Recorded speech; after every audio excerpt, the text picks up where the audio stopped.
नमो भगवते वासुदेवाय।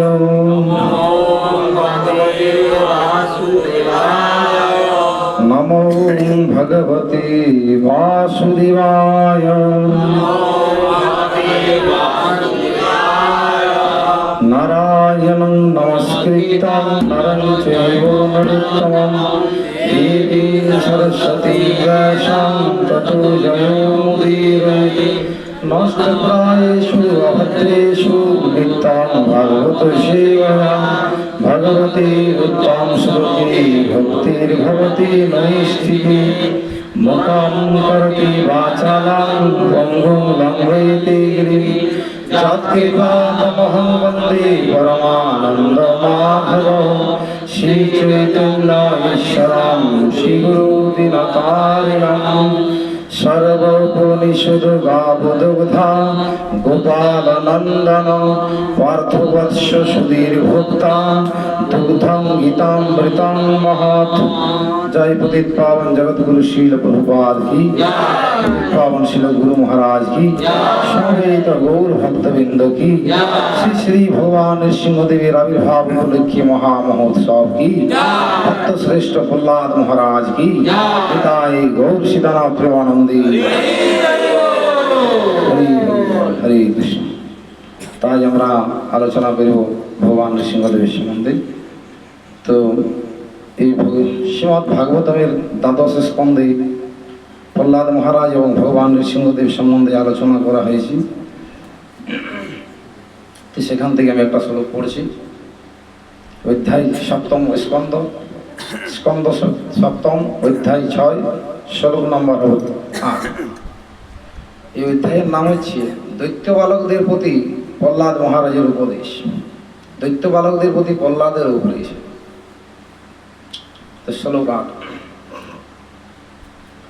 দুরাপুরেণ কামেন মোহেন চ বলিয়সা শেষং গৃহেষু সত্যস্য প্রমতস্য প্রজাতিঃ।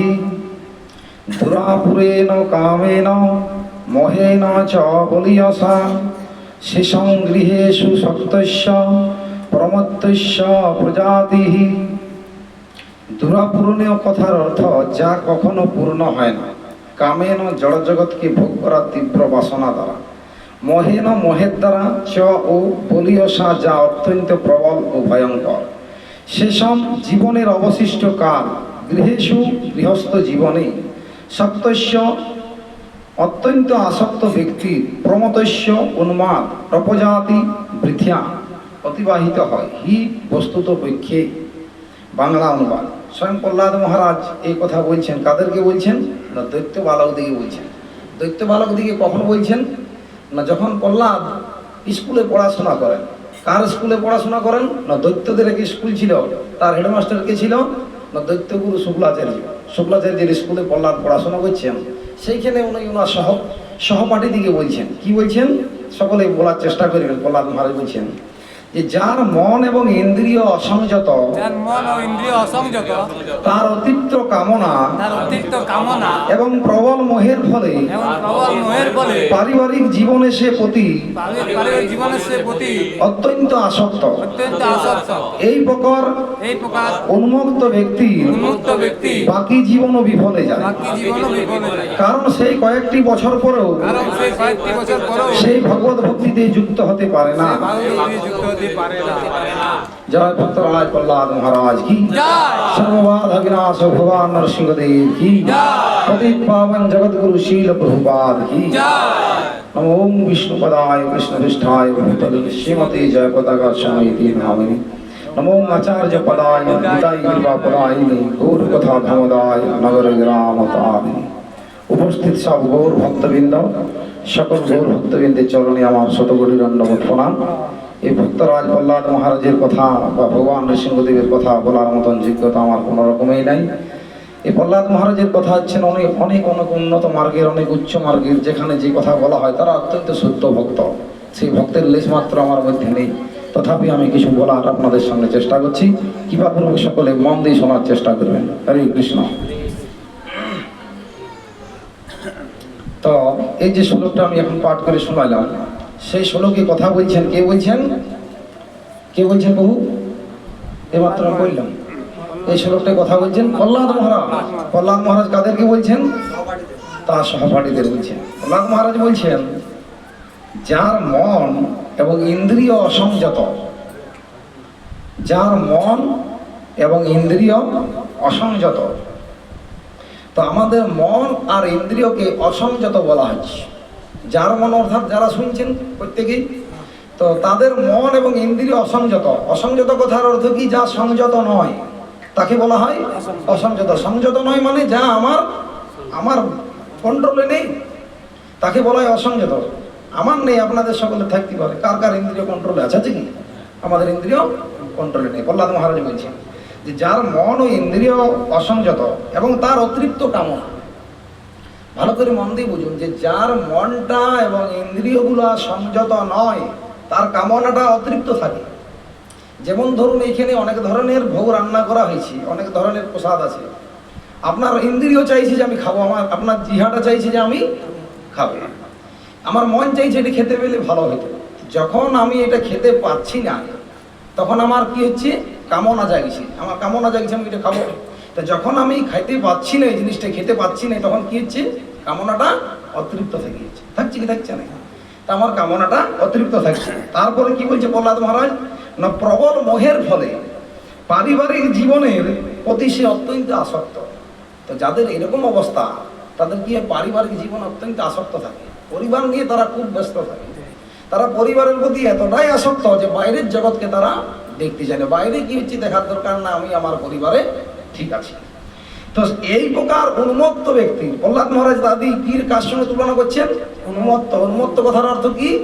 যার মন উন্মত্ত, যার মনটা কন্ট্রোলে নেই, তাকে পাগল বলা হয়, বদ্ধ উন্মত্ত ব্যক্তি।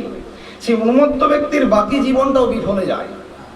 এবং জীবনের যে কয়েকটি দিন সে বসবাস করবেন এই ধরাধামে, এই পৃথিবীতে, সেই কটি দিনের মধ্যেও তিনি ভগবত ভক্তিতে যুক্ত হতে পারে না। প্রহ্লাদ মহারাজের কত সুন্দর উপদেশটা, যে ব্যক্তির মন অসংযত, যে ব্যক্তির ইন্দ্রিয় অসংযত, তার ফলে যে কামনা এবং মোহের ফলে আমাদের ইন্দ্রিয় কামনা অতিরিক্ত হয়, সেই মোহের ফলে আমরা কি হয়? সংসার জীবনে আমরা কি হয়? আসক্তবদ্ধ হয়। তো আসক্তিবদ্ধ হওয়ার ফলে যখন আমরা কোনো সাধু ব্যক্তির উপদেশ দিই যে প্রভু একটু ভক্তি করুন, ভক্তিপথে আসুন, জীবনে আর কটা দিন বাঁচবেন, ভগবানের চরণে এখনো সময় আছে, নিজেকে সিলিন্ডার করুন, তখন আমরা কি বলি? প্রভু না, আমাদের এখন সময় নাই, আমি এখন অন্য কাজে ব্যস্ত আছি। কেননা এটা প্রহ্লাদ মহারাজ আজ থেকে কতদিন আগে বলেছেন? বহুত কাল পূর্বে বলেছেন। যখন বহুত দিন আগে, সেটার হিসাব এখানে নাই, আমিও বলতে পারছি না যে কতদিন আগে বলবেন। তো সেই তখন বলেছেন প্রহ্লাদ মহারাজ আজ থেকে 4 যুগ আগে। তো সেই কথা এখন আমাদের জীবনের সঙ্গে মিলিয়ে যাচ্ছে। মিলছে কি মিলছে না? প্রতিটি কথা আমাদের সঙ্গে মিলিয়েছে। তো আজ যে কটা দিনে বাঁচব, যদি আমি এখনো এই জিনিসগুলোকে আমি কন্ট্রোল না করি, তাহলে কিন্তু আমার অবস্থা কি হবে? ভগবত ভক্তিতে লাগিতে পারে নাই, তার প্রভাবে আমি কি হবো? পুনরায় আমি আবার নরকগামী হয়ে যাব। তাই আমাদের কি এখন কি করা দরকার? না প্রহ্লাদ মহারাজের দিব্য উপদেশ শুনে পরে আমাদেরকে এখান থেকে ভগবত ধাম যাওয়ার চিন্তা করা দরকার। জয় ভক্তরাজ প্রহ্লাদ মহারাজ কি। তো এই ভক্তরাজ প্রহ্লাদ মহারাজ কিভাবে আবির্ভূত হয়েছিলেন, উনি কিভাবে ভক্ত হয়েছিলেন, সেই সম্বন্ধে আমি একটু আপনাদেরকে অবগত করাচ্ছি। তো এক সময় পুরাণকালে দেখা যায় যে ভগবান যেখানে গোলক বৃন্দাবনে আছেন, গোলক ধামে আছেন, বৈকুণ্ঠ ধাম, সেখানে দুজন দ্বারপাল আছেন ভগবানের। সেখানে যদি প্রবেশ করতে হয়, তার এখানে দ্বারপালের এখানে পারমিশন দিয়ে পরে ভগবান এখানে যাইতে হয়। সেই দুজন যে দ্বারপাল ছিল তার নাম হচ্ছে জয় আর বিজয়। তো সেই জয় আর বিজয় দ্বারপালে গাড় দিচ্ছেন। আর ব্রহ্মার 4 পুত্র আছে। ব্রহ্মার 4 পুত্রের নাম কে বলতে পারেন? আমাদের মধ্যে উপস্থিত কেউ জানেন ব্রহ্মার 4 পুত্রের নাম? সনক, সনন্দ, সনত কুমার আর সানন্দ। তো এই 4 পুত্র অতি জ্ঞানে জ্ঞানবান, অতি বিদ্যায় বিদ্যাবান। ওনাদের মধ্যে এমন কোনো বেদ, এমন কোনো বুদ্ধি, এমন কোনো বিদ্যা যে তার মধ্যে নাই। তো ওনাদের বয়স অনেক, কিন্তু দেখতে কেমন জানেন? 5 বছর বালকের মতো। 5 বছর বালকের মতন তারা দেখতে। তাদের শরীরের পরনে কোনো বসন নাই। 5 বছরের বালক, তাদের মধ্যে না আছে কামনা, না আছে বাসনা, না আছে লোভ, না আছে মোহ, না আছে মাৎসর্য। তাদের সমস্ত রিপু কন্ট্রোলে, তাদের সমস্ত মন ভগবানের চরণে অর্পিত। তাদের কি বসনের দরকার? তারা শরীর না আত্মা, তাদের মধ্যে কোনো ভেদাভেদে নাই। তো সেই ব্রহ্মার পুত্রের একদিন মনে উদয় হলো যে আমরা এত বেদ অধ্যয়ন করলাম, আজ স্বয়ং ভগবানের সঙ্গে যাই বৈকুণ্ঠে আমরা দেখা করি। তো যখন দ্বারে ঢুকতে যাচ্ছে তখন দ্বারপাল দিকে আটকাইছে, দাঁড়াও তোমরা কে, তোমাদের পরিচয় কি? তো তারা বলছেন আমাদের পরিচয় জানার কি আছে, আমরা 4 ভাই, আমরা ভগবানের সঙ্গে দেখা করতে এসেছি, আমরা ভগবানের ভক্ত। ভক্ত হওয়া যাই হোক, ভগবানের পারমিশন ছাড়া আমি তোমাদেরকে ভিতরে যেতে দিতে পারিনি। তো ওনারা বারবার অনুরোধ করছেন যে না, আমরা ভগবানের সঙ্গে দেখা করতে এসেছি, এই বিষয়ে কথা বলব, ভক্তির বিষয়ে আপনারা কীভাবে আমাদেরকে যাইতে দেন, প্রণাম জানাচ্ছি, ভূমিতে রণ্ঠিতে প্রণাম জানাচ্ছি। বারবার বলা সত্ত্বেও, জয় বিজয়কে অনুরোধ করা সত্ত্বেও ওনাদের কিন্তু আর প্রবেশ করতে জয় বিজয় দেয় না, খাড়া হয়ে ধরে দাঁড়াইছে, না আমরা প্রবেশ করতে দেবো না, যতক্ষণ না পর্যন্ত ভগবানের পারমিশন পাবো ততক্ষণ পর্যন্ত আমরা তোমাদের যেতে দিতে পারিনি, তোমাদের পরিচয় দাও। ওনারা নিজেদের পরিচয় দিচ্ছেন, বলছেন, তো ওই দ্বারপালের বিশ্বাস হচ্ছে না, যেইটুকু বালক তাদের মধ্যে কি জ্ঞান থাকতে পারে, কোথার থেকে এসেছে, এনাদের আর কি পরিচয় হতে পারে। তো বলছেন আমরা ব্রহ্মার পুত্র, ওনাদের বিশ্বাস হচ্ছে না। এইভাবে বুঝাবার পরও যখন বিশ্বাস হলো না, তখন ওনাদের মনের মধ্যে ক্রোধ তৈরি হইল। সেই ক্রোধের কি হইল, ওনাকে অভিশাপ দিল যে যাও তোমরা এরপর থেকে এই বৈকুণ্ঠ এলাকা থাকার তোমাদের যোগ্যতা নাই, তোমরা মর্তলোকে যাই অসুর রূপে জন্মগ্রহণ করিবে। তোমরা ভগবানের থেকে বলছে যে আমাকে ভগবানের এখানে জাতি দিব না, ভালোবাসা নিয়ে তোমরা ভগবানের সঙ্গে যে ভালোবাসাটা দেখাচ্ছ সেটা শত্রুতে পরিণত হবে। তোমরা ভগবানের সঙ্গে শত্রুতা করবে, ভগবানকে ভালোবাসতে আর পারবে না। এই মুহূর্তে তোমরা এখনই পতিত হবে, অভিশাপ দেবে। তখন জয় আর বিজয় বুঝতে পারছেন যে না, আমি কি ভুল করলাম। এরা কিন্তু কেউ সাধারণ নয়, এরা ব্রহ্ম ঋষির পুত্র, স্বয়ং ব্রহ্মার পুত্র। তো তখন তারা বলছেন, হে মুনিবর, আপনি তো আমাদেরকে অভিশাপ তো দিলেন, তো আমাদেরকে এখান থেকে উদ্ধার হবার রাস্তা হবে, বলো কি করলে পাওয়া যায়? তো বলছে যদি তোমরা ভক্তিপথ অবলম্বন করো, যদি ভক্তিপথ অবলম্বন করে ভগবান ওইখানে ফিরে আসতে চাও, তাহলে তোমাদের 7 জন্ম লাগবে। কয় জন্ম লাগবে? 7 জন্ম লাগলে পরে ওনারা ভগবান ওখানে আবার সেই পুনরায় দ্বারপাল হিসাবে খাড়া হবে। আর যদি ভগবানের সঙ্গে শত্রুতা করো, যুদ্ধ করো, বিরোধিতা করো, ঝামেলা করো ভগবানের সঙ্গে, তাহলে 3 জন্ম লাগবে। তাহলে ভগবানের সঙ্গে 3 জন্ম। এই 3 জন্ম কি কি হয়েছিল? হিরণ্য আর হিরণ্যাক্ষ 1 জন্ম, 2 জন্ম রাবণ আর কুম্ভকর্ণ, আর তৃতীয় কি ছিলেন? জগায় আর মাধায়। তো ওনারা বললেন আমরা এই অসুর রূপে রাজি আছি, ভগবানের থেকে আমাদের যে বিরহ, আমরা 7 জন্ম সহ্য করতে পারব না, আমরা বহু কিভাবে আমাদেরকে অসুরই আপনি দেন, আমরা ভগবানের সঙ্গে বিরোধিতাই করি। তো বললে তথা অস্তু, যাও। তো ওনারা সেই পতিত হইলেন। সেই হিরণ্যকশিপু আজ এই ধরতিতে জন্মগ্রহণ করেছেন। তো যখন ধরতিতে জন্মগ্রহণ করেছেন, তার মাতার নাম কি? দিতি, দিতির পুত্র হিরণ্য, আর হিরণ্যকশিপু আর হিরণ্যাক্ষ। তো হিরণ্যাক্ষ এত বলশালী ছিলেন, এত প্রতাপশালী ছিলেন, এই পৃথিবীকে চুরি করে নিয়ে পালাচ্ছেন। পৃথিবীতে যে এত লোক আছে, পৃথিবীতে যে এত প্রাণী বাস করছে, 84 লক্ষ জীব, এত বড় পৃথিবী তার কন্ট্রোলে, সে হাতের মুঠোয় নিয়ে পরে জলের প্রলয় করে দিচ্ছেন, ডুবাই দিচ্ছেন যেই করে। তো এমন সময় ভগবান দেখলেন তো বাঁচাইতেই হবে, ভগবান বিষ্ণু দেখলেন কি উপায় আছে। উনি তখন বরাহ রূপ ধারণ করলেন। বরাহ রূপ ধারণ করে পরে সেই হিরণ্যাক্ষকে বধ করলেন। বধ করে সেই পৃথিবীকে নিজের মুখ দিয়ে তাকে উত্তোলন করলেন জলের উপরে। জয় শ্রী শ্রী ভগবান শ্রী রাধা মাধব কি। ভগবান পৃথিবীকে বাঁচালেন। বাঁচাবার পর ওই অসুরকে বধ করে দিলেন। তো তখন যখন বধ করে দিলেন, তখন ওই অসুর কে ছিল? ওনার ভাইয়ের নাম কি? হিরণ্যকশিপু। হিরণ্যাক্ষ বধ হয়ে গেল, হিরণ্যকশিপু বর্তমান হিরণ্যকশিপু ক্রোধে প্রজ্বলিত হচ্ছেন যে আমি কিভাবে এর বদলা নিতে পারি। বিষ্ণুর এত বড় সাহস হয় কি করে যে আমার দেবতুল্য গুরুর মতন দাদাকে হত্যা করে, আমি এটার প্রতিশোধ নেবই নেব। তো যখন ওই হত্যা করা হলো, ওর দেহটা ঘরে নিয়ে এলো, তো হিরণ্যকশিপু, ওনার মা, ওই দাদা, ওনার যে ভাই, তার স্ত্রী, সকলে কান্নাকাটি করছেন, খুব কান্নাকাটি করছেন যে কি এই তো মারা গেল, বিষ্ণু কি রকম অন্যায় করলো আমাদের সঙ্গে, আমাদের পরিবার তো ঠিক চলছিল, কি এমন অন্যায় করেছিল যে পৃথিবীটাকেই নাই তো নিয়ে গিয়েছিল, তা বলে তাকে প্রাণদণ্ড দেওয়া হবে, মারি দেওয়া হবে, এর প্রতিবাদটা আমাদেরকে নিতেই হবে। সব শোকে চিন্তায় জর্জরিত হয়ে গেছেন। তো এমন সময় এত চিন্তা ভাবনা করার পর তখন হিরণ্যকশিপু তার মাকে, ভাইকে, ভাতুষপুত্রী ভাইয়ের বউকে উনি কি করছেন? বুঝাচ্ছেন যে না তোমরা শোক করে না, শোক করাচ্ছে ফালতু মাত্র, এই শরীরটা একটা আত্মা, এটা দেহটা অনিত্য, এই কবু না কবু এখান থেকে আমাদেরকে ছেড়ে যেতেই হবে, তাই তোমাদের শোক করার কোনো দরকার নাই। তার মা বারবার চিন্তায় মূর্ছিত যাচ্ছে যে নিজ পুত্রকে আমি হারাইলাম, এত এত কষ্ট আমার সহ্য হচ্ছে না, বিষ্ণুর চরণে কি অপরাধ করেছিল। তো বারবার বুঝাচ্ছেন হিরণ্যকশিপু যে স্বয়ং অসুর, সে বুঝাচ্ছেন তার মাকে যে তুমি চিন্তা করো না, শরীর তো অনিত্য, একদিন সবাইকে চলে যেতে হবে, তবে মা আমি এর প্রতিশোধ নেবো, তুমি চিন্তা করো না, তুমি এর প্রতিশোধ নেবো, তো যাইতেই হবে। যখন তোর মা বুঝতেই পারছে না যে না আমি ভালোবাসতাম, আমার ছেলেকে হত্যা করাইলো, তখন উনি শ্রীমদ্ ভাগবতম থেকে পুরাণ থেকে উদ্ধৃতি দিয়ে ওর মাকে বুঝাচ্ছেন যে মা এক সময় এক শিকারী ছিলেন, সেই শিকারীর সেই পক্ষীর কি নাম ছিল, সেই পক্ষীর কি নাম ছিল যে হিরণ্যকশিপু ওনার মাকে যখন বুঝাচ্ছেন যে ওই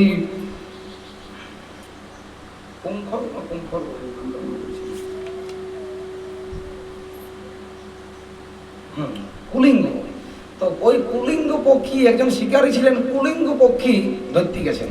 সেই কুলিঙ্গ পক্ষী দেখতে খুব সুন্দর দারুণ, তো শিকারীরা কি করে সেই কুলিঙ্গ পক্ষী ধরার জন্য নানা রকম মোহিত জাল বিছায়। তো সেই পক্ষীগুলো কি করছে, সেই জালে পড়েছে। তো সেই কুলিঙ্গ পক্ষী স্বামী স্ত্রী দুজনে জালের মধ্যে আছেন। তো যাই করে যখন শিকারী জাল বিছাইছেন, ওই স্বামী পক্ষী জালে ধরা পড়ে গেছেন।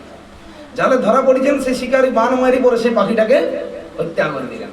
তো স্ত্রী পক্ষী ওই ডালে বসে পড়ে খুব ক্রন্দন করছেন, খুব ক্রন্দন করছেন। কেমন ক্রন্দন করছেন না, আমার স্বামীকে মেরে দেওয়া হলো, আমি এখন কার সঙ্গে কথা বলবো, কে আমাকে ভালোবাসবে, কে আমাকে দেখবে, আমি কিভাবে আমার জীবনকে পরিচালনা করব, আমার জীবন সঙ্গীকে হত্যা করে দেওয়া হলো, এইভাবে ক্রন্দন করছেন। তো এই পরিস্থিতিতে গাছের ডালে উনি শোক করছেন, নিচে ওনার স্বামীর মৃতদেহ পড়ে আছেন, কুলিঙ্গ পক্ষী, শিকারীর হাতে ধনুর্বাণ তখন বিদ্যমান, আর উনি ওইখানে শোক করছেন। তো শোক করাটা কি সত্য কাজের জিনিস না শোক না করাটা কাজের জিনিস, কি মনে করেন আপনারা? ওই জায়গায় কি শোক করাটা উচিত? ওই জায়গায় শোক করা উচিত নয়, ওই জায়গায় প্রাণ বাঁচানোটা উচিত যে আমি পালাই। তো উনি যদি পালাইতে তাহলে বেঁচে যেত, উনি কি করলেন না, গেলেন নাই, চিন্তা করছেন আমার স্বামী কি হবে, আমার কে বাঁচাবে। ওই তখন ওই শিকারী আর এক বানায় পাগল হত্যা করে দিলেন, তার চিন্তা সমাপ্ত। তাই ওনার মাকে ওনার বুঝাচ্ছেন যে তুমি চিন্তা করছো কিভাবে, ওই পক্ষীটা চলে গেল, মারা গেল, এখন তুমিও যদি চিন্তা করো যে আমি এইভাবে মারা যাব, সেই মৃত্যুর গ্রাসে তুমি একদিন পতিত হবে, দিয়ে এখান থেকে বিদায় নেবে। তাই কি জন্য চিন্তা করছো, বুঝতে পারছো কত সুন্দরভাবে হিরণ্যকশিপু যুক্তি দিয়ে বুঝেছেন। তোমার মা বুঝতে পারছেন না, কথা তো ঠিকই বটে, তাহলে আমি যদি চিন্তা করে মারা যাবে, তো মা তুমি চিন্তা করে না, আমি এর কিন্তু বদলা একদিন ঠিক নেব। তো যাই হোক সবাইকে বুঝাইলেন, ওনার মা সব কিছু যখন বুঝতে পারলেন, তখন উনি কি করলেন, ঠিক আছে আমি এবারে ভগবানের চরণে নিজেকে সমর্পণ করে আমি ভগবত ভক্তি করব। তো হিরণ্যকশিপুর মা দিতি ভগবত ভক্তি করতে লাগলেন। আর হিরণ্যকশিপু তখন উনি কি করলেন, উনি চলে গেলেন তপস্যায়। কোথায় তপস্যা করতে গেলেন না, মন্দারাচল পর্বতে। সেই মন্দারাচল পর্বতে যাই তপস্যা করতে লাগলেন হিরণ্যকশিপু। কি তপস্যা করবেন, উনি তো ভগবত ভক্তি করতে পারতেন, ভগবত ভক্তি কেন করলেন, বিষ্ণুর তপস্যা উনি বললেন করবো না, যে আমার ভাইকে হত্যা করেছে তার নাম আমি নেব না। তাহলে কার তপস্যা করা যায় না, স্বয়ং ব্রহ্মদেবের তপস্যা করি, যিনি আমাদেরকে সৃষ্টি করেছেন জীবকুলকে, তাকে আমি প্রসন্ন করবো, তাকে সন্তুষ্ট করে আমি অমরত্ব অর্জন করবো, তারপর আমি দেখবো আমার সঙ্গে কে লড়তে আসে। উনি এই মনোবল নিলেন। এই মনোবলটা কি বলা হয়, এটাকে বলা হয় আসরিক মনোবল। তো এখন জীবনে আপনারা যাই কিছু উপলব্ধি করতে চান, যাই কিছু পেতে চান, যাকেই ভালোবাসতে চান, যাই কিছু অর্জন করতে চান, তার জন্য কি করা দরকার আছে, তার জন্য তপস্যার প্রয়োজন আছে। যদি ভাবেন যে আমি তপস্যা ছাড়া এই জিনিসটা সাফল্য লাভ করব, সেটা কিন্তু সম্ভব নয়। আপনি যাই করুন, আপনি ব্যবসা করুন, আপনি চাকরি করুন, আপনি অন্য কোনো কর্ম করুন, আপনি শিক্ষা অর্জন করুন, আপনি ডাক্তারি করুন, যাই করুন, তপস্যা আপনার প্রয়োজন আছেই আছে। বিনা তপস্যাতে এই জগতে কোনো কিছু অর্জন করা যায় না। এখন এই তপস্যাকে 3 প্রকারে ভাগ করা যায়। এই তপস্যা ক প্রকারে ভাগ হয়, 3 প্রকার। 3 প্রকার কি কি না, সাত্ত্বিক তপস্যা, তামসিক তপস্যা আর রাজসিক তপস্যা। তো এই তামসিক তপস্যা কি রকম না, তামসিক তপস্যা হচ্ছে যে লোকের ভালো দেখে রাগ করা। আমি লোকের ভালো দেখিলে রাগ করি, কেউ উন্নতি করছে আমার জ্বলন হয়, কেউ উন্নতি কারো অপরের ক্ষতি দেখিলে আমার আনন্দ হয়। এইগুলো এক ধরনের তপস্যা। এইটা আমরা তপস্যা করি, সঞ্চয় করি। যখন দেখি ওই ব্যক্তিটা উন্নতি করেছে, আমার মনের মধ্যে খুব কষ্ট হচ্ছে, তার মানে আমি তপস্যা করেছি। সেটা কি তপস্যা না, তমগুণের তপস্যা করি, যার জন্য আমার ওই প্রভাবটা আমার মনের মধ্যে কাজ করছে। আমি শুনলাম ওই ব্যক্তি ধর উন্নতি হইল, ওই ব্যক্তি অমুক জায়গায় চলে গেল, আমার মনের মধ্যে কৌতুক করল, ও চলে গেল, ওর মতন ব্যক্তি চলে গেল ওই জায়গায়, দুয়ার কি যোগ্যতা ছিল। ও গেল কি করে? তো এই যে প্রভাবটা, এইটাকে বলা হয় তমগুণের প্রভাব। আচ্ছা, রজগুণের প্রভাবটা কিরকম? রজগুণের প্রভাবটা হচ্ছে আমি কর্তা, আমি সব কিছুর মালিক, আমার দ্বারাই সব কিছু পরিচালিত হয়। এই কর্মটা করলাম আমি না থাকলে এই কর্মটা করা যেত না। আমি ছিলাম বলে এই কর্মটা প্রকৃতপক্ষে সঞ্চালন হইল। এইটাকে বলা হয় রাজসিক তপস্যা। আর সত্যগুণের তপস্যা কিরকম? না, আমি কিভাবে এই সেবাতে লোককে কিভাবে যুক্ত করে আনন্দ দিতে পারি, আমি লোকের কিভাবে সেবা করতে পারি, আমি লোককে সেবা দিয়ে পরে কি করে লোক ভগবানের চরণে আসতে পারে। এটা হচ্ছে সত্যগুণের তপস্যা। এই তিনটা গুণেরও ঊর্ধ্বে আরেকটা তপস্যা আছে। সেটা কি বলা হয় তপস্যা? সেটা হচ্ছে ভগবত তপস্যা। সেটা কি? ভগবানের সঙ্গে যুক্ত হওয়া। সেই যুক্ত হওয়াটা কি বলা হয়? না, সেখানে তোমার কি মনে হবে যে আমি কিভাবে ভগবানের সেবা করতে পারি, আমি কিভাবে ভগবানের সেবার সুযোগ পেতে পারি, আমি কিভাবে ভগবানের সেবা গ্রহণ করতে পারি, আমাকে ভগবানের সেবায় কিভাবে নিযুক্ত করা যায়। এটা হচ্ছে তিনটা গুণের ঊর্ধ্বে সেবা। তো এই তপস্যায় যদি আমরা যুক্ত হই, তাহলে আমরা আমাদের জীবনকে কি করতে পারি? ভগবত চরণে অর্পণ করতে পারি। আর যদি আমরা অন্য তপস্যাগুলোর মধ্যে থাকি, তাহলে আমরা আমাদের জীবনকে সফল করতে পারি না। তাই আমাদের লক্ষ্য করা দরকার আমরা কোন জায়গায় তপস্যা করছি। আমরা প্রত্যেকটি ব্যক্তি এই তপস্যা করছি কোনো না কোনো জায়গা থেকে, এমন নয় যে কেউ তপস্যা করেনি। প্রত্যেকের মধ্যে ভগবান সেই ক্ষমতা দিচ্ছেন এবং সেই ক্ষমতা আমরা কাজে লাগাচ্ছি যে যেমন জায়গায় পাচ্ছি। তো হিরণ্যকশিপু এখন কি টার্গেট নিলেন? যে আমার জীবনের টার্গেট হচ্ছে, আমার জীবনের সর্বোত্তম টার্গেট হচ্ছে কি না, যিনি আমার ভাইকে হত্যা করেছেন তাকে পরাজিত করা, তাকে পরাজিত করে এই পৃথিবী আমার আয়ত্তে আনা, আমি এই পৃথিবীকে আয়ত্ত করে আমি শাসন করব। এই মনোবল নিয়ে পরে উনি তার স্ত্রী, পুত্র, ভাই, পরিবার, আত্মীয় স্বজনকে ছেড়ে যাচ্ছেন মন্দারচল পর্বতে তপস্যা করতে। তো হিরণ্যকশিপু ওই জায়গায় তপস্যা করলেন কেমন হবে না, পায়ের যে বৃদ্ধা আঙ্গুলিটি আছে সেই বৃদ্ধা আঙ্গুলির উপর ভর করে এই বাহু দুটিকে উপরে তুলে পড়ে নম ব্রহ্মণেই নম এইভাবে তপস্যা করেছিলেন। কতদিন জানেন? কে বলতে পারবেন কতদিন তপস্যা করেছিলেন? বলছেন 10,000 সহস্র দিব্য যুগ। যদি ক্যালকুলেশন করা যায় 36,000 বছর। 36,000 বছর এই বৃদ্ধা আঙ্গুলির উপরে দাঁড়াইয়ে না খাওয়া না পড়া, একদম নির্জল্লা ব্রত। আমরা নির্জল্লা ব্রত আজ কতটুকু আছি? সকাল দিয়ে এখন তক আছি, তাতেই আমাদের কত দুরাশয় অবস্থা, কত কষ্ট পাচ্ছি, কখন জল খাবো কখন জল খাবো এই চিন্তা ভাবনাচ্ছি। তো হিরণ্যকশিপু মনের মধ্যে এমন সংকল্প নিয়েছিলেন যে আমি যতক্ষণ না আমার সংকল্পে আমি পূর্ণ সাফল্য লাভ করছি, আমি আমার পেছনে হাঁটি বানাই, যাই হয়ে যাক পাইলে। তো এমনভাবে তপস্যা করছেন, ওই হাত তুলে পরে এক হাতে, খাওয়া নাই, পড়া নাই, মাখা নাই, কোনো চিন্তা নাই, একটাই টার্গেট যাতে ব্রহ্মদেব যাতে প্রসন্ন হয়, যাতে আমি ওনাকে আমার সামনে আনতে পারি যেন তেন প্রকারে। তো ঝড় যায়, জল যায়, অসুররা যারা দেবলোক আছে তারা চিন্তা করে যে হিরণ্যকশিপুর এমন তপস্যা, একদিন মনে হচ্ছে আমাদেরকে স্বর্গরাজ্যে ছেড়ে ওনার দাসত্ব করতে হবে। তাইলে যদি আমরা এখনই পারি ওনাকে তপস্যার থেকে হাঁটাতে পারি। তো ওনাকে তপস্যার থেকে যখনই হাঁটাতে যাচ্ছেন, তপস্যার যে প্রতাপ তার প্রভাবে তার সামনে যেতে পারছে না, এমন তপস্যা পাওয়ারফুল। তাই এই জায়গায় সবাই আমরা একই। যদি আপনি আপনার ব্রতী সাধনে প্রতিজ্ঞাবদ্ধ হন, যদি আপনি ভক্তি জীবনে দৃঢ়তা গ্রহণ করেন, এই জগৎ তো 2014 জগতের আপনার কেউ পারে নাই আপনার দৃঢ় সংকল্প থেকে পেছনাটা দিতে, যতক্ষণ না পর্যন্ত আপনি নিজে নিজে হাঁটি যাচ্ছেন। তাই আমাদের মনের মধ্যে দৃঢ়তা দরকার। এইখান থেকে হিরণ্যকশিপুর কাছ থেকে আমাদের এই শিক্ষা নেওয়া দরকার, যেমন আমার মনের মধ্যে সেই দৃঢ়তাটা খুব পরিমাণ থাকে, দৃঢ়তার থেকে যেন আমরা পেছনে না যাই। তাই দৃঢ়তা যদি আমাদের ঠিক সংকল্পে থাকে, তাহলে আমরা অবশ্যই যথার্থ মার্গে পৌঁছে যাব। তো এইভাবে যখন হিরণ্যকশিপু তপস্যা করছেন, তার স্ত্রী কয়াদু তখন ছিলেন গর্ভবতী। তো তখন যারা অসুর ছিলেন তারা চিন্তা করলেন হিরণ্যকশিপু যা করার তো করছে, উনি তো নাইলে তপস্যাই আছে, তো এর যে পুত্র আছে গর্ভে, সে যদি আবার ভূমিষ্ঠ হয়, সে তো আবার দ্বিতীয় হিরণ্যকশিপু হবে, সে তো তপস্যা করবে, বললে আমার বাবা এত কষ্ট করছে আমি কি ছাড়ি দিব, তার থেকে এখনই যদি মারি দিই তাহলে কোনো ঝামেলা নাই। তো অসুররা সকলে কি করলেন, গর্ব বাঁধি করে আইলেন সেই কয়াদুর গর্ভকে হত্যা করার চিন্তা। তো দেবতা, সেই দেবতারা কয়াদুকে আজ ধরে নিয়ে যাচ্ছেন, পথে ধরে নিয়ে যাচ্ছেন, যখন চলো তোমাকে হত্যা করবে। এবং যখন নিয়ে যাচ্ছেন তখন আবার চিন্তা করছেন যে না, গর্ভবতী স্ত্রীকে যদি গর্ভবতী অবস্থায় হত্যা করা হয়, এইটা জগতে সব থেকে বড় পাপ, এর থেকে আর পাপ জগতে কিছু নাই। তাই গর্ভবতী অবস্থায় তাহলে হত্যা করবো না, পুত্র ভূমিষ্ঠ হোক তারপরে হত্যা করবো, চলো ধরিলি, চলো ইয়াকে আমাদের স্বর্গলোকেরাই হয়ে যাবে। তো এমন সময় যখন যাচ্ছেন, পথের মধ্যে নারদ মুনির সঙ্গে দেখা। নারদ মুনি বলছেন কি করছেন আপনারা?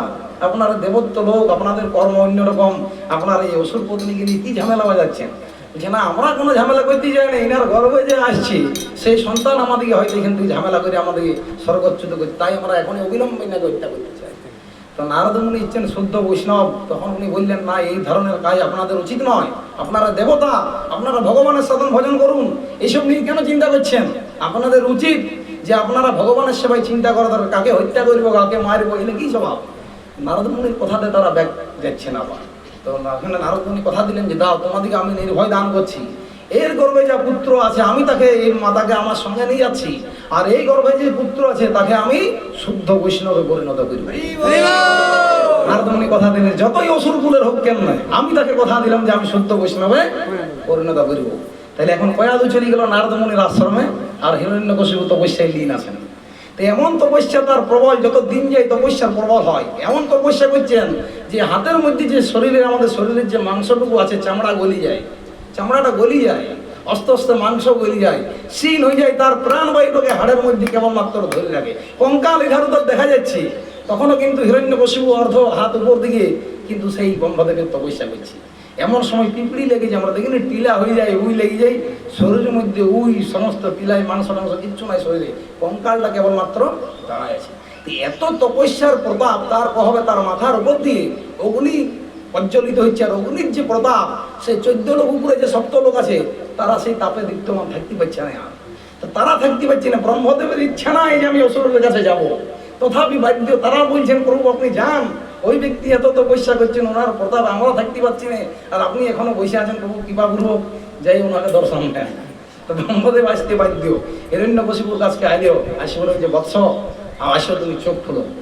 তো ব্রহ্মদেব যখন দেখলেন হিরণ্যকশিপুর এই দুর্দশা, তখন উনি ওনার কুমণ্ডল থেকে জল বার করেই পরে ওনার গায়ে দিলেন, আর মন্ত্র ফুঁকে কি করলেন, ওনার শরীরটাকে দিব্য জ্যোতির্ময় রূপে পরিণত করে দিলেন। আর বললেন, হে হিরণ্যকশিপু, এই জগতে তুমি যে তপস্যা করে দেখালি, পূর্বে না কেউ করেছি, না ভবিষ্যতে কেউ করিবে, না বর্তমানে কেউ করতে পারিবে, তোমার সমান তপস্যা কেউ করতে পারবে না। তোমার তপস্যা আমি অতি প্রসন্ন, বলো তুমি কি চাও, তুমি যা চাইবে আমি তাই দিতে প্রস্তুত আছি।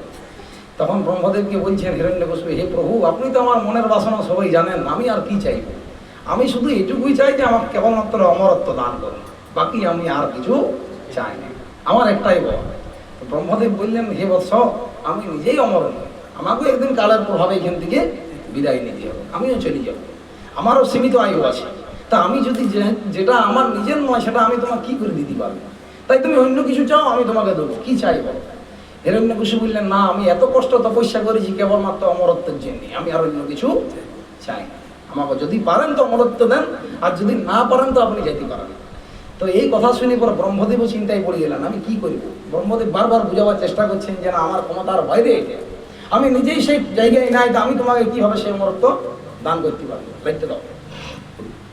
তো তখন কি করছেন, হিরণ্যকশিপু চিন্তা করলেন, ঠিক আছে, যদি আপনি অমরত্ব দিতে আমাকে না পারবেন, যদি আমাকে আপনি অমরত্ব দান করতে না পারবেন, তাহলে কি করবেন, আপনি আমাকে এই বর দেন, কি বর দেন, যেন আমি দিনেও না মরি, আমি রাতেও না মরি।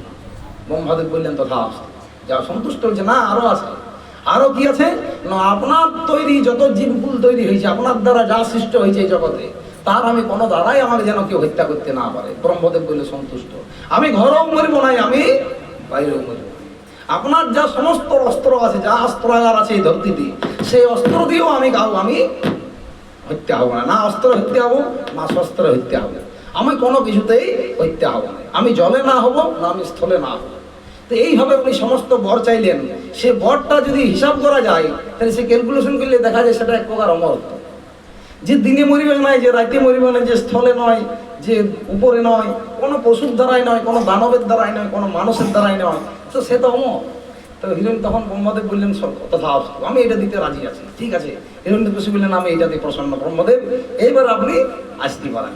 হিরণ্যকশিপু যেই ব্রহ্মদেব তথা অস্ত বলে চলে গেলেন, সেই ওনার এবারে রিল শুরু আর কি। উনি তখন নামছেন, এইবারে দেখাচ্ছেন, বলছেন এই জগতে এইবারে কে আছে, কোথায় বিষ্ণু আছে, এইবার আমি দেখব। তো উনি এইবারে যাচ্ছেন, গৃহে প্রবেশ করছেন। গৃহে প্রবেশ করতেই প্রথমে চিন্তা করলেন যে আমাকে দেবতারা ডিস্টার্ব করেছিলেন, আগে দেবতা দিকে দেখি। সঙ্গে সঙ্গে দেবতার দিকে যা ছিলেন ঝাড়াই পোছাই করে দেবলোক থেকে সকলকে তাড়াই দিলেন। আর যে যে দেবতা ছিলেন দাদি বললেন, যদি তোমরা প্রাণে বাঁচতে চাও তাহলে আমার দাসত্ব গ্রহণ করো, যদি বাঁচতে চাও তাহলে আমার দাসত্ব গ্রহণ করে আমার সঙ্গে চলো, অসুর আমি যা বলবো সেটা এখন করতে হবে। তো শাস্ত্রে লেখা আছে যে হিরণ্যকশিপুর এমন প্রতাপ ছিল, তো তখন এই 14 লোক তার ভয়ে কম্পিত হইত।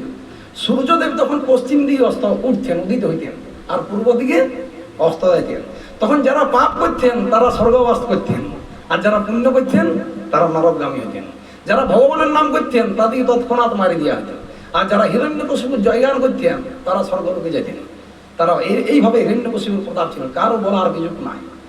এই যে বৃত্তিটা, এই যে প্রভাবটা, এটাকে বলা হয় আসুরিক প্রবৃত্তি। তো এই জগতে যদি হিসাব করে দেখেন, হিরণ্য কথার অর্থ কি জানেন? হিরণ্য কথার অর্থ হচ্ছে সোনা, আর কশিপু কথার অর্থ হচ্ছে নরম বিছানা। তো সোনা আর নরম বিছানা এই দুইটা জিনিস দিয়ে পরে ইন্দ্রিয় ভোগ করা যায়। তো ইন্দ্রিয় ভোগের যিনি মালিক সে হচ্ছে হিরণ্যকশিপু। তো এই হিরণ্যকশিপুর প্রবৃত্তি ছিল যে এই জগতে আমার যারা শত্রু তাদেরকে হত্যা করিব, আর এই 14 ভুবনের মালিক হচ্ছি আমি এই জগৎটা পুরোপুরি হবে কিভাবে আমি উপভোগ করি, এইটুকুই তার মনোবৃত্তি। আমি কিভাবে উপভোগ করবো, আর আমি হচ্ছি মালিক, আর আমি কিছু দেখতে চাইনি এর বাইরে। তো এখন আমরা যারা এই জগতে বাস করছি, প্রত্যেকটি ব্যক্তি আমাদেরও মনোবলটা এইরকম। আমরা হিরণ্যকশিপুর জায়গায় প্রত্যেকেই দাঁড়াই। আমরাও চিন্তা করি যে গৃহের মালিক হচ্ছি আমি, সঞ্চালন করছি আমি, পরিবারের কর্তা হচ্ছি আমি, কর্ম করছি আমি, আমার দ্বারাই সমস্ত কিছু পরিচালিত হচ্ছি, অতএব আমিই হচ্ছি মালিক। তাই আমার যেটুকু ইচ্ছে আমি সেটুকু ভোগ করি, ভগবানের দিকে যাক, আমার কোনো দরকার নেই। তো যখন হিরণ্যকশিপু তার স্ত্রীকে নিয়ে এলেন, তখন উনি কি করলেন যে না, আমার পুত্রকে অনেকদিন ধরে ছোট ছিলেন, এখন এবারে গুরুকুলে পাঠাইতে হবে। তাই গুরুকুলে কে চালাচ্ছেন? গুরুকুলে মাস্টার কে আছেন? অসুর রাজের পুত্র, শুক্লাচার্যের পুত্র চণ্ড আর মর্ক, দুজন পুত্র ছিলেন। চণ্ড আর মর্ক দুই পুত্র ছিলেন। তারা দৈত্যগুরু অসুরগুলে তারা পড়াশোনা করতেন, তারা পড়াশোনা করেছেন, তারা শিক্ষা দিতেন অসুর বালকদিকে, তাদেরকে শিক্ষা দেন। তো প্রহ্লাদ মহারাজকেও সেই শিক্ষা দেন। তো প্রহ্লাদ মহারাজকে এইভাবে যখন শিক্ষা দিচ্ছেন, অনেকদিন ধরে শিক্ষা হয়ে গেল, 5 বছর থেকে 10 বছর হয়ে গেল, প্রহ্লাদকে ডাকছেন হিরণ্যকশিপু যে বাচ্চাটাকে আজ অনেকদিন দেখি নাই, আমার পুত্র প্রহ্লাদ দেখি কেমন হয়েছে। তার আগে নারদ মুনির সঙ্গে জিজ্ঞেস করলেন আমার পুত্রের নাম কি, কিভাবে হয়েছিল। তিনি শুনেছিলেন যে দেবতারা এইভাবে কষ্ট দিচ্ছিলেন। তো যখন প্রহ্লাদকে সেই রাজসভায় ডাকা হইল, প্রহ্লাদকে কোলে বস করাইছেন তার বাবা, সেনাও করছেন, বাবা কতদিন দেখি নাই, তোমার রূপ কত সুন্দর দেখতে, তুমি আমার মতন দেখতে, আমি যেমন অসুরদের রাজা, আমি যেমন সমস্ত পৃথিবীর মালিক, সেরকম তুমিও মালিকত্ব করিবে আমার পুত্র হয়ে পড়ে। তো তুমি যে বিদ্যা লাভ করিস, এই বিদ্যা লাভের অর্থ কি তুমি আমাকে খুলে বলো, কি শিখলে তুমি অতদিন ধরে? এই জগতের ভগবানকে তোমার দেখি কি মনে হচ্ছে? এই জগৎ পরিচালনা করছি আমি, তোমার দেখি কি মনে হচ্ছে ভগবানকে কি করা দরকার? তখন সবার সামনে রাজসভায় প্রহ্লাদ বলছেন ভগবান হচ্ছেন নমো ভগবতে বাসুদেবায়, ভগবান হচ্ছেন বাসুদেব। প্রহ্লাদ তুমি কি বলছো? নিশ্চয়ই তোমাকে ভুল শিক্ষা দেওয়া হচ্ছে। স্কুলে কারা শিক্ষা দেয় তাদেরকে ডাকা হোক, চন্ড আর মর্ককে ডাকা হলো। হিরণ্যকশিপু তাদেরকে ধমক দিচ্ছেন, কি শিখাচ্ছ, কি বলছে আমার বালক? ভগবান আমি হচ্ছি হিরণ্যকশিপু, আর উনি কার নাম নিচ্ছে, কি শিখাও তোমরা? বলছে না তো প্রভু। তারা ভয়ে কম্পিত হচ্ছেন আর বলছেন না আমরা এই শিক্ষা দিই নাই। ও যে কি করে বলছে আমরা সেটাও জানি না প্রভু, ভালো করে তুমি গাড় দাও যেন কোনো বৈষ্ণব আমার স্কুল এই চত্বর এরিয়ায় কেউ প্রবেশ করতে না পারে, বিষ্ণুর নাম যেন আজ থেকে আর ভুলি করে আর না নেই। তা প্রহ্লাদ বলছে বাবা তুমি বাচ্চা ছেলে তাই জানো না, তোমার কথা আমি এখন সহ্য করে নিলাম, দ্বিতীয়বার যেন এই ভুলটা না হয় তুমি জানি রাখো, ভগবান হচ্ছে তোমার পিতা হিরণ্যকশিপু, জয় হিরণ্যকশিপুর জয়। নারদ মুনি পর্যন্ত আসতেন সভাতে, ভয়ে পরে বলতেন জয় হিরণ্যকশিপুর জয়, ভয়ে হিরণ্যকশিপুর জয় দিতেন। এইভাবে যখন গেলেন 2 দিন 10 দিন, তখন আরেকদিন চিন্তা হইল না যে আমার ছেলেটা হয়তো ছোট তাই ভুল করে বললো, আজ একবার ডাকা যাবে, দেখি কি প্রহ্লাদ শিখলো। আমি তো বললাম শিখাইতে, আরো রাজসভায় ডাকা হইলো। তখন সেদিনে প্রহ্লাদকে ডাকি ওরা আবার কোলে বসে করেন, বাবা বসো, তুমি শুনছি খুব শিক্ষা ভালো পড়াশোনা করছো, আমাদের যারা স্কুলে আসেন শিক্ষাগুরু তারা খবর দিচ্ছে, বলো তুমি কি শিখেছো? তো প্রহ্লাদ সেদিনে বাবাকে বলছেন বাবা এই জগতের মালিক হচ্ছেন একমাত্র ভগবান শ্রীকৃষ্ণ, যিনি হচ্ছেন সর্বেশ্বর পরম নিয়ন্তা, তার ঊর্ধ্বে কেউ নয়, তিনি হচ্ছেন পরম নিয়ন্তা মালিক। তাই আমি এইটুকু শিখেছি যে ভগবানের চরণ সেবা করা দরকার, পাদ সেবনম অর্চনম বন্দনম সত্য দাস সেবনম, ভগবানের চরণ সেবা করাই হচ্ছে একমাত্র জীবনের কর্তব্য। হিরণ্যকশিপুর সঙ্গে সঙ্গে সজোর একটা প্রহ্লাদকে লাত মারি সিংহাসন থেকে দূরে ফেলে, যা দূর হও আমার সামনে দিয়ে। এই শিক্ষা দেওয়া হচ্ছে স্কুলে। চন্ড মর্ককে বলে আমি এখনই তো দিকে প্রাণে হত্যা করি, কিভাবে হয় এই শিক্ষা পাওয়া যায়? তো তারা আসি পরে বললেন যে প্রভু আপনি বিশ্বাস করুন, আমরা এই শিক্ষা একদিনও দিনে বিষ্ণুর নাম আমরা ভুল করেও করিনি। এই যে কোথার থেকে এই শিক্ষা পাচ্ছি আমরা বিশ্বাস করতে পারছি না।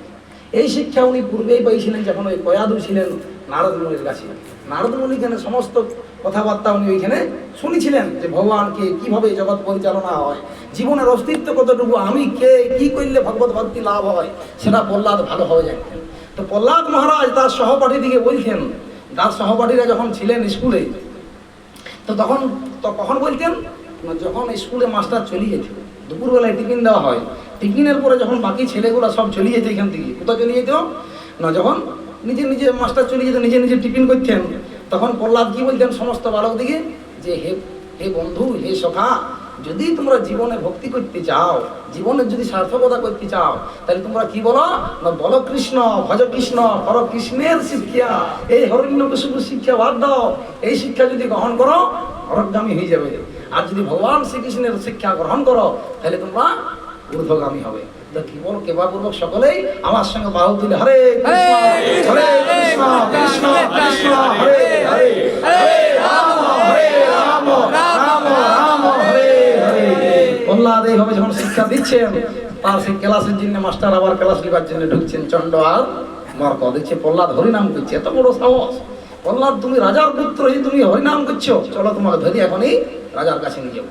সঙ্গে সঙ্গে হিরণ্যকশিপুর কাছে আবার নিয়ে এলেন, হে প্রভু, আপনি তো বলছেন আমরা শিখাই, উল্টা প্রহ্লাদ আবার অন্য বালকদিকে শিক্ষা দিচ্ছি যে তোমরা কৃষ্ণের নাম করো যদি তোমরা জীবনে মুক্তি পেতে চাও। হিরণ্যকশিপু বললি, তো খুব খারাপ অবস্থা, খুব খারাপ লক্ষণ বুঝাচ্ছি। আমার প্রতাপে সূর্য পূর্ব দিকে উদিত হচ্ছে, আমার প্রতাপে দেবলোকের যারা ইন্দ্র তারা আমার দাসত্ব গ্রহণ করে আছে, আমার তলে আছে, তো সেই তারা আমার প্রতাপে ভয় করছে, আরে প্রহ্লাদের সাহস হয় কি? তাই প্রভুপাদ এই জায়গায় দৃষ্টান্ত দিচ্ছেন, যারা ভক্ত হবে তাদের প্রকৃত লক্ষণ কি হবে, তাদের মনের মধ্যে কোনো ভয় থাকবে না, তাদের ভয়টা থাকবে একমাত্র ভগবানের চরণে। এইটুকুই ভয় যে আমি ভগবত ভক্তি করতে পারছি না, আমার এইটাই ভয়। দ্বিতীয় আর কি ভয় আছে এই জগতে? এই জগতে দ্বিতীয় আর কিছু ভয় নাই। যদি আপনি ভক্তি করছেন না, সেটাই জানবেন আপনার পরম ভয়। কেননা ভগবান বলছেন মৃত্যু সর্বৈশ্চ হর অহম, যদি ভক্তি না করো মৃত্যুরূপে আমি তোমার কাছে আসিব, আর তোমার যা কিছু আছে সমস্ত কিছু হরণ করে আমি নিয়ে চলে যাব। তাই এই জগতে ভক্তের লক্ষণ হচ্ছে যার কোনো ভয় নাই। তো প্রহ্লাদ মহারাজ নির্বিঘ্নে এসে আবার পিতাকে বলছেন, হে পিতা, তুমি যে জড় জগৎটা ভোগ করতে চাইছো একটা সীমিত, তোমাকে যতই বড় তো আমি দিনে মরিব না, রাতে মরিব না, এটি কিন্তু সম্ভব নয়। তিনি হচ্ছেন অনন্ত কোটি ব্রহ্মাণ্ডের মালিক, তিনি সৃষ্টিকর্তা, তিনি আপনাকেও সৃষ্টি করেছে, আমাকেও করেছে, জগৎকে সৃষ্টি করেছে। তুমি ছলনার দ্বারাই কিছুদিন ভোগ করতে পারো, তার মানে এই নয় যে তুমি এইটার মালিক হয়ে যেতে পারো। মালিক হচ্ছে একমাত্র পরম নিয়ন্তা ভগবান শ্রীকৃষ্ণ। তাই অবিলম্বে তুমি তার চরণে নিজেকে সমর্পণ করো। তখন শুনি পরে হিরণ্যকশিপু আর কে ক্রোধ সামলায়, সেই মুহূর্তে প্রহ্লাদকে গরম তেলের মধ্যে ছেঁকা হোক, এখনই এর শিরচ্ছেদ করে দেওয়া হোক, নানা রকম অত্যাচার করা হোক, যা যা অত্যাচার সর্বশেষ সীমা আছে প্রহ্লাদকে সেই দণ্ডে দণ্ডিত করা হোক, সঙ্গে সঙ্গে উনি নির্দেশ দিয়ে দিলেন। তো তারা কি করছেন, প্রহ্লাদ মহারাজ যেখানেই যাচ্ছেন সেখানে উনি ভগবান শ্রীকৃষ্ণকে স্মরণ করছেন, হৃদয়ের মধ্যে ভগবানকে ধারণ করছেন। তো প্রহ্লাদকে পাহাড় থেকে ফেলে দিবেন, তো প্রহ্লাদকে পাহাড় থেকে যখন ফেলে দিচ্ছেন, প্রহ্লাদ কোনো চিন্তা করেন, যারা ফেলবে তারা চিন্তা করছে কোন উঁচুটার থেকে ফেলবো, এটার থেকে ফেললে মরে না মরে, ওই উঁচুর থেকে ফেল দিব। প্রহ্লাদ কিন্তু একবার চিন্তা করেনি যে আমার ফেলে দিবে, ফেলে আমার চিন্তা করা দরকার আছে কোথায় গিয়ে পড়বো। প্রহ্লাদ কিন্তু সেই ভগবান শ্রী শ্রী রাধা মাধবকে মনে মনে চিন্তা করছেন অন্তরে। তো প্রহ্লাদ যখন পড়িয়েছেন, এক জায়গায় লেখা আছে যে দেবলোক তাকে জিজ্ঞেস করছেন যে হে প্রহ্লাদ, তুমি যখন পাহাড় থেকে করছিলে তোমার কি ভয় করেনি? না, আমার কেন ভয় করবে, আমি তো ভগবানের চিন্তা করছিলাম, যিনি রক্ষা করতা তার উপরে আমার বিশ্বাস আছে, তিনি রক্ষা করবেন, আমার চিন্তা করার কি দরকার আছে, আমি তার চিন্তা করছিলাম। তা আমি যদি তার চিন্তা করি অবশ্যই সেও আমার চিন্তা করবে। তো যখন প্রহ্লাদকে পাহাড় থেকে ফেলে দিচ্ছে, ভগবান তার আগে এসে হাজির আছেন, প্রহ্লাদ তুমি আমার বলে আসি। এই চিন্তাটা যদি আমাদের থাকে প্রহ্লাদের মতন, তো ভগবান আপনা আপনি আপনার সাক্ষাৎ আছে। গরম তেল ছাড়ছেন, তেল ফুটছেন, প্রহ্লাদ ভাবছেন যে না, গরমে যেমন শীত আমি স্নান করছি, কি আরাম। প্রহ্লাদ এরকম করছে না, হিরণ্যকশিপু ক্রোধে জ্বলি উঠছেন, কি এত করা হচ্ছে তাও এটা হত্যা হচ্ছে না, কি করা যায়? তাহলে তখন কি করলেন, যেখানে বিষাক্ত সর্প আছে সেইখানে নাকি রাখা হয়। এর কি করছে, বারবার যাওয়া আসা হচ্ছে। তো যেখানে বিষাক্ত সর্প আছে সেখানে প্রহ্লাদকে রাখা হলো একটা ঘরের মধ্যে। তো যত বিষাক্ত সর্প আছে সেখানে তাকে ছবল দিয়ে হত্যা করছে। তো যখন প্রহ্লাদ মহারাজ ওই হরে কৃষ্ণ মহামন্ত্র উচ্চারণ করছেন, দিব্য ভগবানের নাম স্মরণ করছেন, সে বিষাক্ত সর্পগুলো তারা মন দিয়ে শ্রবণ করছেন। যে প্রহ্লাদ ভগবানের নাম করছে, একটু আমরাও শুনি। তারা ক্রোধ ভুলে যাচ্ছে, সবল দিতে ভুলে যাচ্ছে প্রহ্লাদের ভক্তির প্রতাপ। তো প্রহ্লাদ মহারাজকে তার সৈনিকরা চিন্তা করছেন, হে প্রহ্লাদ, তোমার বাবা এত টর্চার করছে তোমাকে, তোমার কি তোমার মনে হয় না? প্রহ্লাদ বলছে, না, এই জগতে আমি চিন্তাই করিনি যে আমার কেউ শত্রু আছে। আমার জগতে কেউ শত্রু আছে, কেউ মিত্র আছে, আমি এসব চিন্তাই করিনি। আমি এই চিন্তা করি যে এই জগতের মালিক হচ্ছে ভগবান শ্রীকৃষ্ণ, আমি হচ্ছি তার দাস। আমার সেবা করার সুযোগ পাচ্ছি না, আমি ভগবান এখানে গুরু মহারাজের এখানে কৃপা প্রার্থনা করছি যেন আমি সেই সুযোগটুকু পাই সেবা করা। আমার আর দ্বিতীয় কোনো চিন্তা নাই। তো প্রহ্লাদের এই চিন্তা, হিরণ্যকশিপু বারবার চেষ্টা করার পরেও কিন্তু তাকে হত্যা করতে পারে নাই। এখন তার বোন ছিল, তার নাম ছিল হোলিকা। হোলিকা অগ্নিদেবের এখানে প্রার্থনা করে বরপ্রাপ্ত হয়েছিল যে এই যে আগুনের মধ্যে যে তেজ, সে আগুনের তেজটা ধারণ করা তার মধ্যে ক্ষমতা থাকবে, আগুন তাকে দহন করতে পারে না। তো সেই যখন সে বর পাইছে, সে বলছে হিরণ্যকশিপুকে, কি বলছে যে দাদা, তুমি অনেক চিন্তা করলে, এইবারে চিন্তাটা আমার উপরে দাও। আমার মধ্যে অগ্নিদেব বর দিছি, আমি প্রহ্লাদকে কোলে নিয়ে পরে বসবো, আর তুমি সেই প্রকাণ্ড অগ্নি প্রজ্বলিত করিবে। তার মধ্যে প্রহ্লাদ দগ্ধীভূত হয়ে যাবে, আর আমি অগ্নির থেকে বেরিয়ে চলে আসবো, কেননা আমার তো বর আছে। তো সেই হোলিকা কি করলেন, অগ্নির মধ্যে বসলেন, প্রহ্লাদকে কোলে নিয়ে বলছে, প্রহ্লাদ, আমি তোমার পিসি বাবা, আমি তোমার পিসি, তুমি আমার কোলে বসো, তোমাকে আমি একটু স্নেহ দিতে চাই, আদর করতে চাই, কতদিন তোমাকে দেখি নাই। তো এইটা হচ্ছে ছলনা, এই ভালোবাসাটা হচ্ছে ছলনা। তো এই ছলনাটা শাস্ত্রে লেখা আছে, আচার্যরা এখান থেকে নির্ণয় দিচ্ছেন, যদি বৈষ্ণবদের সঙ্গে ছলনা করা হয়, সেই ছলনাটাকে বলা হয় বৈষ্ণব অপরাধ, আর সেই অপরাধের আর কোনো তার জন্য আমাদেরকে সচেতন হওয়া দরকার। তো সেই হোলিকা কি করছেন, সে প্রহ্লাদ মহারাজের চরণ, এই হোলিকা প্রহ্লাদকে কোলে নিয়ে পরে বসছেন, আর সেই অগ্নি প্রজ্বলিত করা আছে। সেই অগ্নি যখন দাও দাও দাও দাও করে জ্বলছেন, প্রহ্লাদ সেই বলছেন নমো ভগবতে বাসুদেবায় নমঃ, ভগবানকে বারবার স্মরণ করছেন। আর অগ্নি যখন প্রজ্বলিত হচ্ছেন, আস্তে আস্তে দেখছেন হোলিকার গায়ে আগুন প্রজ্বলিত হচ্ছে, হোলিকা পুড়ে ছাই হয়ে গেলেন, আর প্রহ্লাদ সেই রকমই আছেন। তো যত অসুর বা লোক ছিলেন, তারা সেই দৃশ্য দেখি পরে কি করছেন, তারা দেখি পরে হতচম্বিত হয়ে গেল যে হোলিকা এত বরপ্রাপ্ত ছিল, এত ক্ষমতাশালী, প্রহ্লাদ এখনো জীবিত, আর হোলিকা দগ্ধীভূত হইলে কারণ দেখি। আচার্যরা ব্যাখ্যা দিচ্ছেন, যদি বৈষ্ণব চরণে অপরাধ হয়, তাহলে সে যত বড়ই বরপ্রাপ্ত হোক, সেই বর তার কোনো কাজে লাগে নাই। তাই বৈষ্ণবের থেকে আমাদেরকে দূরে থাকতে, বৈষ্ণব অপরাধ থেকে। তো প্রহ্লাদ মহারাজ সেইখানেও বাঁচিয়ে গেলেন। কিভাবে প্রহ্লাদকে হত্যা করা যায়? তো আমরা দেখি, যিনি ভগবানের চরণে নিজেকে পূর্ণরূপে সমর্পণ করেছেন, এই জগতে তাকে কেউ কষ্ট দিতে পারে না। আমাদের জড় দৃষ্টিতে মনে হচ্ছে যে প্রহ্লাদ কত কষ্টে আছে, প্রহ্লাদকে কত নির্যাতন করছে তার বাবা, কিন্তু প্রহ্লাদ মহারাজ বলছে আমি কোনো কষ্ট পাইনি, আমি আনন্দে আছি। প্রহ্লাদের বাবা ছল করে পর তাকে খাওয়াচ্ছেন যে বাবা, আজ কতদিন তোমাকে খাওয়াই নেই, আমি আজ তোমাকে নিজের হাতে খাওয়াবো।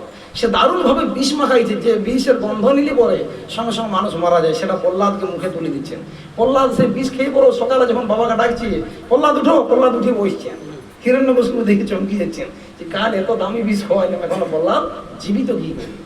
তো তাই যদি ভগবানের চরণে পূর্ণরূপে কেউ সমর্পণ করতে পারেন, ভগবান কথা দিচ্ছেন শ্রীমদ ভগবদ গীতায় যে অনন্য চিন্তয়ন্ত মাম যে জনা পর্যুপাসতি তোষাং নিত্যাভিযুক্ত নাম যোগ সেম অভাব, যিনি আমার অনন্য চিন্তায় চিন্তিত থাকেন, তার সমস্ত দায়িত্ব আমি গ্রহণ করি।